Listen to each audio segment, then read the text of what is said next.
Hello and welcome back. We are live with episode 4 of the Healing Happens podcast. I'm excited to be back with you. So, as we have begun in the first 3 episodes, just kind of unpacking, demystifying, and really defining once and for all some of these common healing terms that we see, on social media all the time, on our Instagram feed, on TikTok, etc.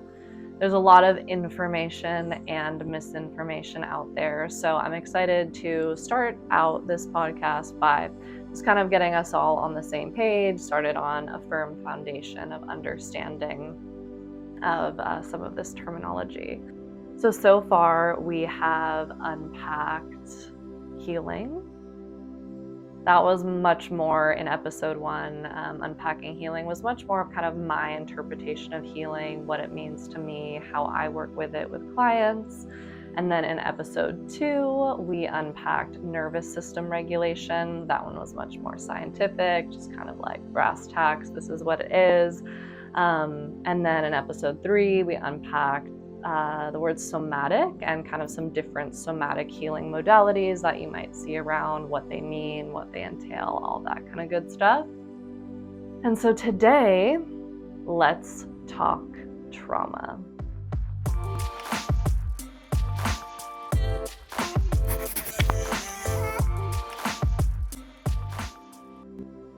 So, this is a big one. And, there are a lot of working definitions of trauma. There's a lot of different interpretations. And I actually work with several different definitions of trauma with my clients. I think some definitions resonate more with particular people based on their experience of trauma, what they're coming to me for, and things like this.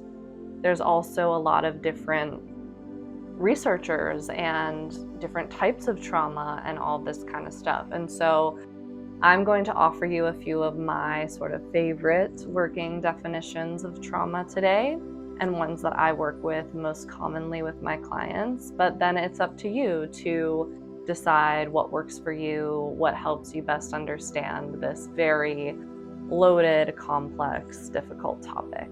So I'm going to dive right in. So I want to start by making an important distinction. So I think a lot of us, when we think about trauma, or at least I did, prior to being in this world and studying and working with clients so extensively, when I used to think about the word trauma, I used to think about events in my life that I had been through that my system, perceived as traumatic, or, events in my life that I had been through that I later needed to go to therapy for and things like this. But that's actually not what trauma is. Trauma is not the event. So when we say, I've experienced trauma, we're actually not referring to the car accident or an assault or the death of a loved one. The events in our lives that we perceive as traumatic, that is not the actual trauma, the event itself.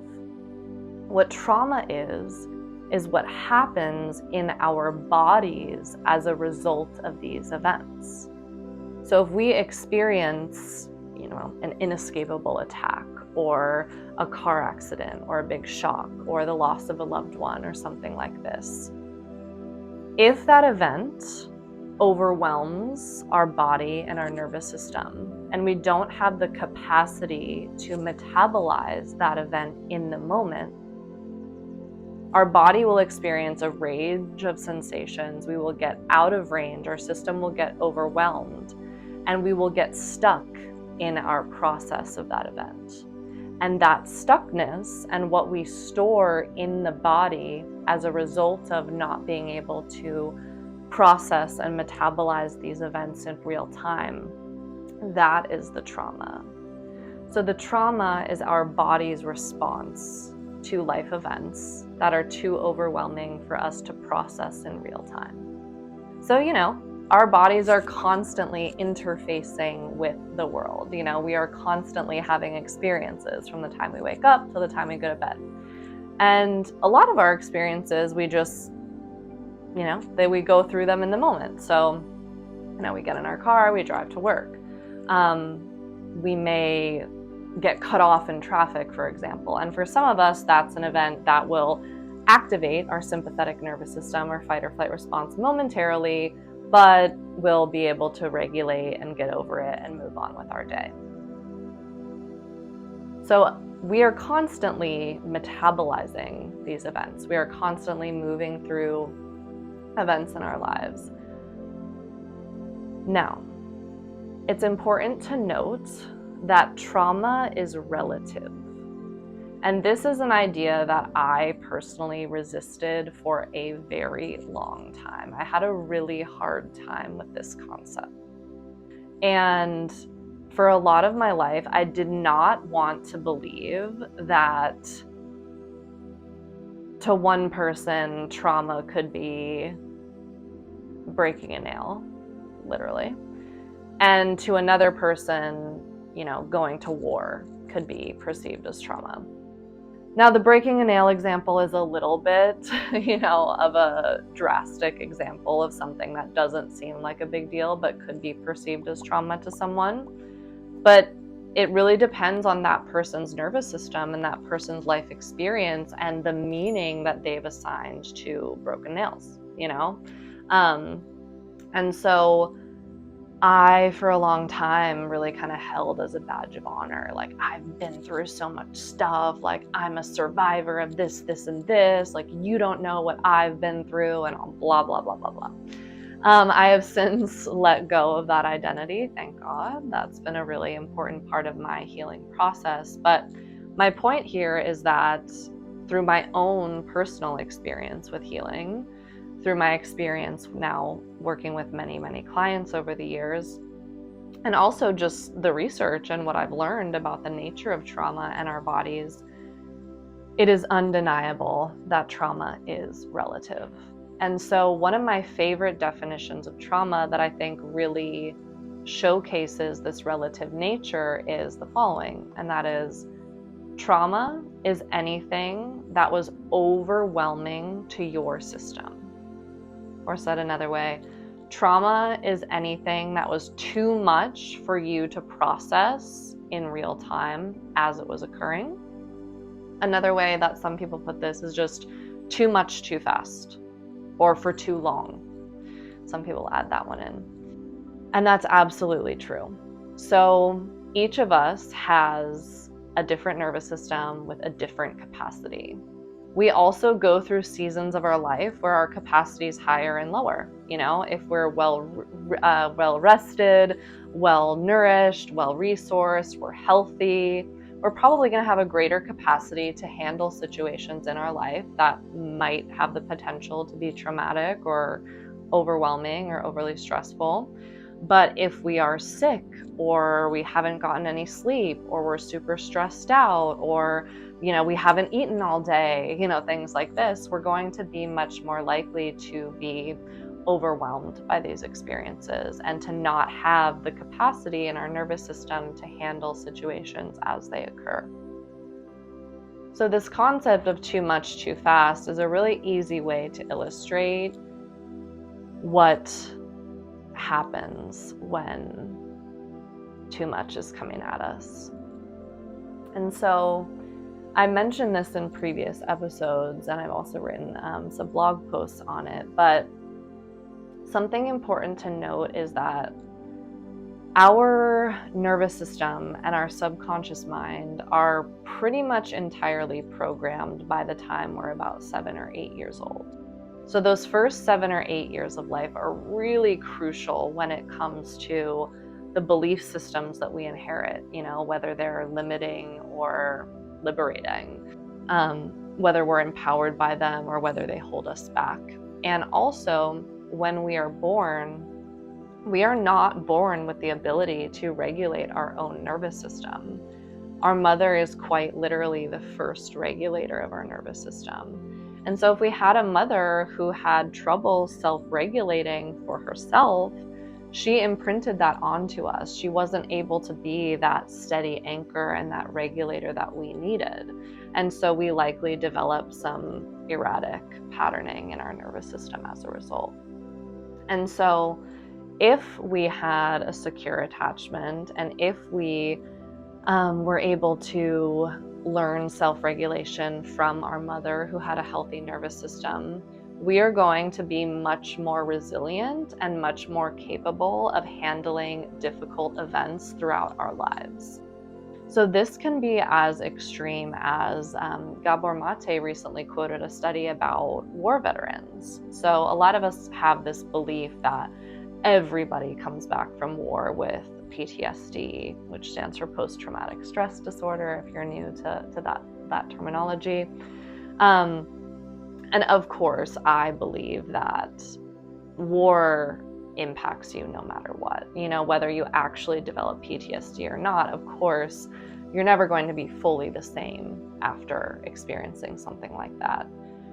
However, they did studies in soldiers, and I believe it was only about 20% of soldiers who were in the same wars, experiencing the same things, who actually developed PTSD, who actually really had intense trauma from those experiences.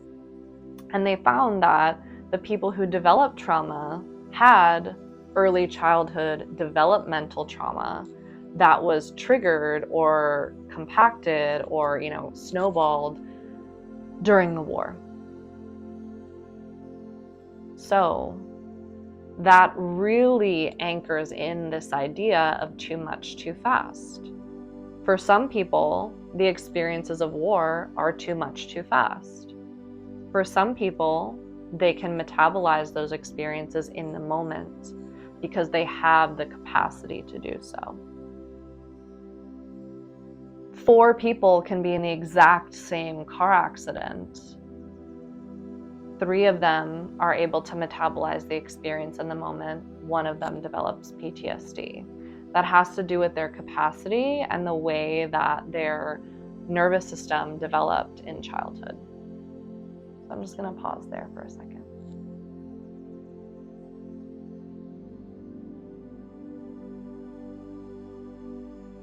So that's pretty much my favorite definition of trauma, particularly when it comes to shock trauma or trauma that happens later in life. But there's another definition of trauma that I think is super helpful and super important from the man Gabor Mate. And I think this beautifully describes what happens to us during those first 7 or 8 years of life when we experience developmental trauma. So something that I love is that in my somatic experiencing work that I do and in the training, we talked extensively about shock trauma versus developmental trauma. And something that they say that I think is really relevant and important to keep in mind is that they really don't make much of a distinction between the two.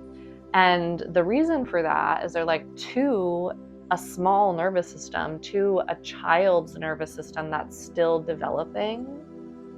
Developmental trauma is shock trauma. They have so little capacity and their nervous system is still in such an early stage of development that those small attachment breaks, the inability to bond with the mother, or erratic bonding, things like this, or these, beliefs that get reinforced, that registers to that little being as a shock to the system. And so even though we typically make this distinction between developmental trauma and shock trauma, I just want to kind of bring to the forefront that in a lot of ways they're similar because of the developmental stage that your nervous system is in during the time when you had experienced developmental trauma. But Gabor Mate's definition of trauma, which I love, is anything that separates you from your authenticity. That just always gets me every time. Trauma is anything that separates you from your authenticity. So allow that one to sink in for a moment. Notice sensation in your body as I say that. Notice how your system receives that. Notice if that helps put anything else into context for you, maybe from your own experience. I think a lot of us have this perception that it's only these huge, shocking events that cause trauma, but that's really not the case. It can be small things, especially when we're small, in those pre-verbal years and those years of infancy and, up until about we're 8 years old. So from that perspective, majority of us have experienced trauma of some sort. When we are developing, we have two basic developmental needs when we come into this world as infants. We have the need for attachment and the need for authenticity. So the need for attachment is, of course, the need for belonging, and when we are infants, the attachment need is so primal because our very survival depends on our attachment to our primary caregivers.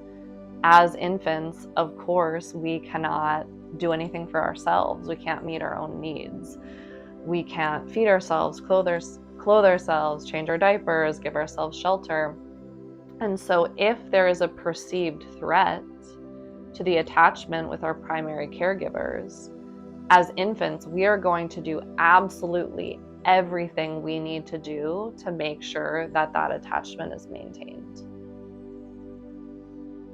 And unfortunately, for many of us, that often means the sacrifice of our authenticity. So in a perfect scenario, we are able to be our authentic selves and maintain attachment to our primary caregivers. However, many of us had parents that didn't quite know exactly how to attune to us, and we live in a society that really promotes behavior modification of children. You are a good child if you behave this way. And as a result of that, we will behave in whatever way we need to behave in order to stay attached to our parents and to belong to the tribe. And so if we learned early on that in order to maintain bonds and connections with other people, we have to sacrifice our authenticity, this shows up over and over and over again in our lives. And it can have pretty devastating consequences for our relationships and our life trajectory. So just something to keep in mind there. I've already said quite a bit in this episode, and I want to keep these lessons and these transmissions and these episodes relatively short and digestible. But today we covered trauma. What is it really? It's not the events that happen to us.